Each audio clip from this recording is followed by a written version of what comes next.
The word उज़्वे मुअत्तल बन गए हैं, तो वो चीज़ उनको बर्दाश्त, जो अभी हम वो कह रहे थे ना कि फिर वो डिप्रेशन में जाते हैं। अगर हम उनको अहमियत देते रहें, हम उनकी, देखो उसमें अहमियत में चिड़चिड़ा जो है ना, मैं इसके लिए अब तुम्हें एक एक्सप्लेनेशन दे रही हूँ।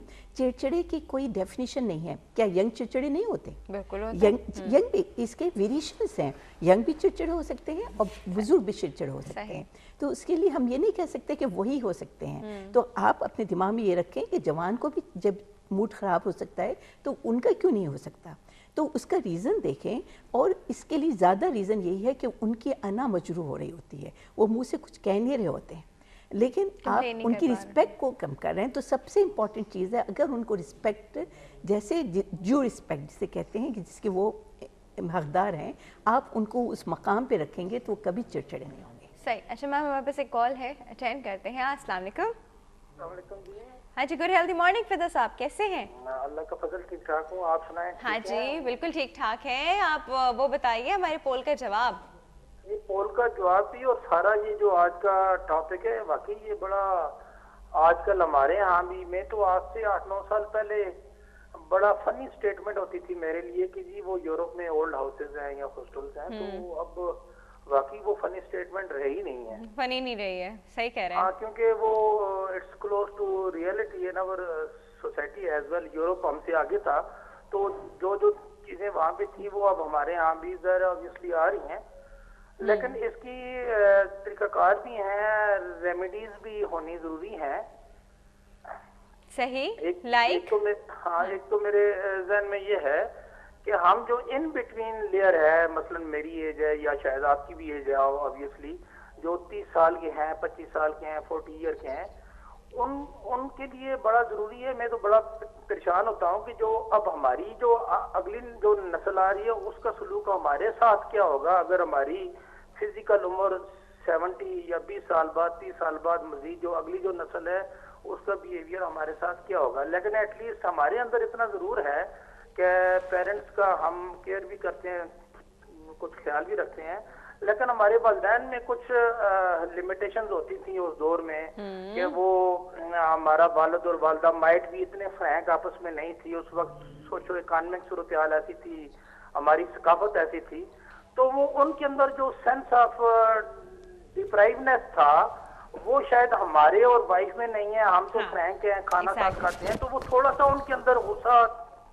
चिड़चिड़ापन आता है कि ये क्यों हमारी जो औलाद है या बहू मेरे बेटे के साथ क्यों खाना खा रही है। माइट भी मैं एक एग्जांपल दे रहा हूँ, ऐसी there is a lot of example.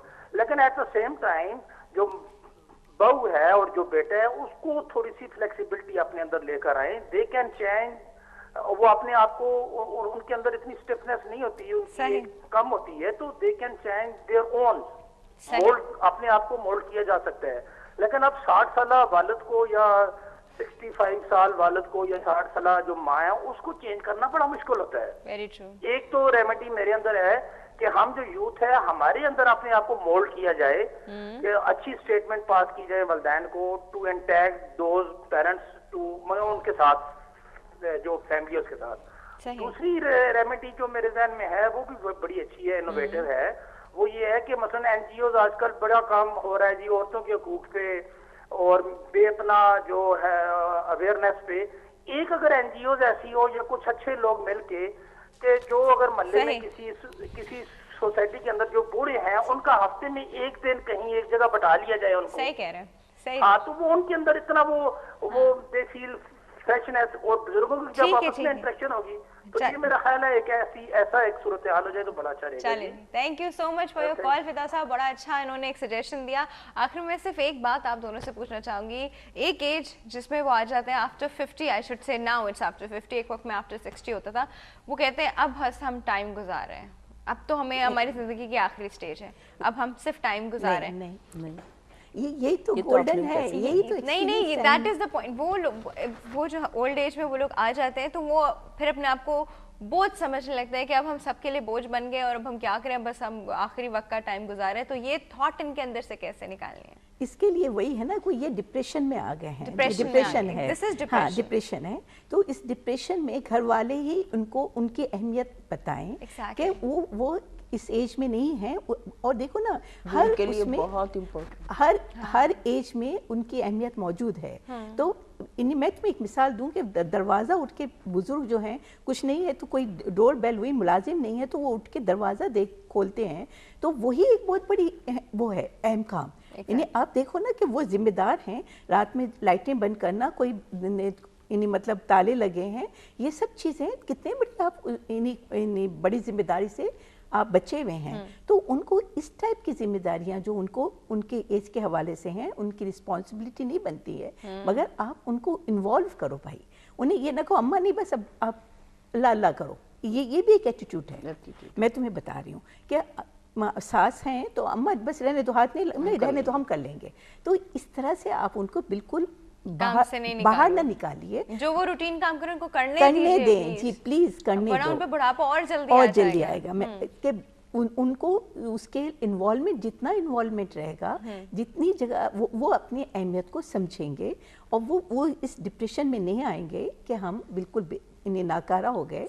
तो उसमें सबसे इन्हें थोड़ा थोड़ा इन्हें दिन का कुछ हिस्सा आप उनको शेयर करें, साथ साथ उनकी अहमियत वो करें, उनकी रिस्पेक्ट कायम रखें। ये बहुत इंपॉर्टेंट चीज़ें हैं, मगर बहुत इन्हीं आपके लिए इतनी मुश्किल नहीं है कि जिसमें आपको कुछ खर्चा हो रहा है या जिसमें आपको कोई एक्स्ट्रा एफर्ट करना पड़ रहा है। मैम कुछ ऐड करना चाहेंगी? तो यही है कि उनको जो है, अगर आप डिस्कशन करें, ऐसी बात नहीं, अगर बात करें उस बात पर राजी करें, अगर वो काम भी नहीं करना चाह रहे हैं तो उनको तरीके से समझाएं कि आपके साथ मैं मतलब उनके ऊपर काम छोड़ दूं, उनसे कि आपसे बेहतर तो ये काम कोई कर ही नहीं सकता, आपकी ड्यूटी है। ये बिल्कुल ऐसे भी कर सकते हैं, make them responsible, they will feel good. सही। और कुछ और कोई ऐसे माशगल है जिसमें हम इनको बिजी रख सकते हैं? तो यही है, गार्डनिंग है या छोटे छोटे काम घर के, मतलब अकॉर्डिंगली उसके लिहाज से उनकी एज को भी देखना पड़ेगा। अब जरूरी थोड़ी है 60 से लेकर 90 तक की तो रेंज है ना इसका। और अपने हर डिसीजन में एक उनका अगर आप ओपिनियन ले लेंगे ना, बिल्कुल, कि डोंट मेक देम फील के दे आर उनका ओपिनियन और उनकी वो हमारी एज के साथ है ही नहीं। नो, एक ओपिनियन लेने में और रिस्पेक्ट करने में तुम्हें उसका फायदा है, साथ रखें। वो आपका जो उनका ओपिनियन है वो गोल्डन पीपल्स हैं, तो उनका ओपिनियन ज़ाहिर एक्सपीरियंस है, तो वो ज़रूर तुम्हें अच्छी बात बता रहे हैं। उनका जो कह रहा है तो वो नाकारा नहीं है, उन्होंने ज़िंदगी गुजारी, उनका विजन ब्रॉड हो गया, उनका विजन ब्रॉड है, उनको नज़र आ रहा है जो तुमको नज़र नहीं आ रहा, जो हमको नज़र नहीं आ रहा है। तो उस लिहाज से उनको ओपिनियन की अहमियत दो, और वाकई अहम है वो लोग, ये नहीं है कि वो अहमियत उनकी नहीं है, तो वो आपके लिए भी फ़ायदेमंद है। आप बाद में एक ऐसी है, मैंने स्टडी पढ़ी कि उसने कहा कि मैं उस वक्त वो नहीं करता था, गौर नहीं करता था, और बाद में मैंने गौर किया कि वो जो कुछ कहते थे वो सब ट्रू था।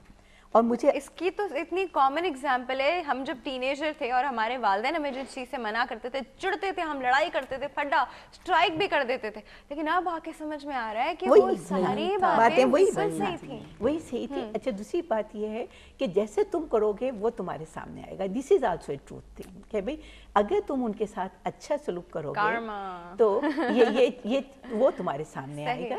कि वो बड़ी अच्छी कहानी है कि वो बाप का हाथ पकड़ के लेकर चल रहा था, और एक दरख्त के बाप अंधा है, तो बाप ने कहा कि ले जा रहा था, तो उसने पूछा बाप ने कि तुम मुझे कहाँ लेके जा रहे हो? तो कहने लगा अब्बा मैं तुम्हें ऐसी सैर कराने ले जा रहा हूँ। तो बाप ने कहना शुरू किया यहाँ दरख्त है, यहाँ ये है, यहाँ वो है। तो उसने बेटे ने पूछा कि ये आप देख नहीं सकते, आपको कैसे पता है कि यहाँ सब कुछ इसी तरह है? तो बेटे इसने कहा कि मैं भी अपने वालिद को इसी तरह ले जाके मैंने उनको वहाँ बिठाया था, तो मुझे पता है कि तुम मुझे कहाँ लेके जा रहे हो।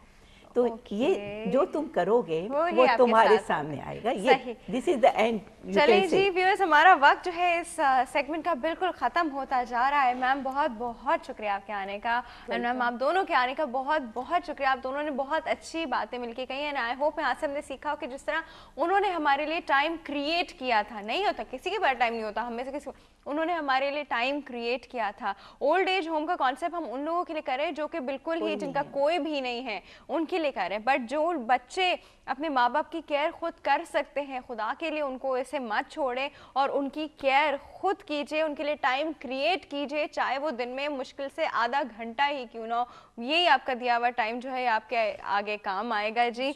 सिर्फ इस सोच से नहीं, सवाब भी मिलेगा जी, बहुत बहुत बेनिफिशियली है हर तरह से, उनके लिए भी आपके लिए भी। वक्त हो गया एक छोटी सी ब्रेक का जी। ब्रेक के बाद हम वापस आएंगे बेस्ट 5 के सेगमेंट के साथ। कहीं मत जाएगा, वेल बी राइट बैक।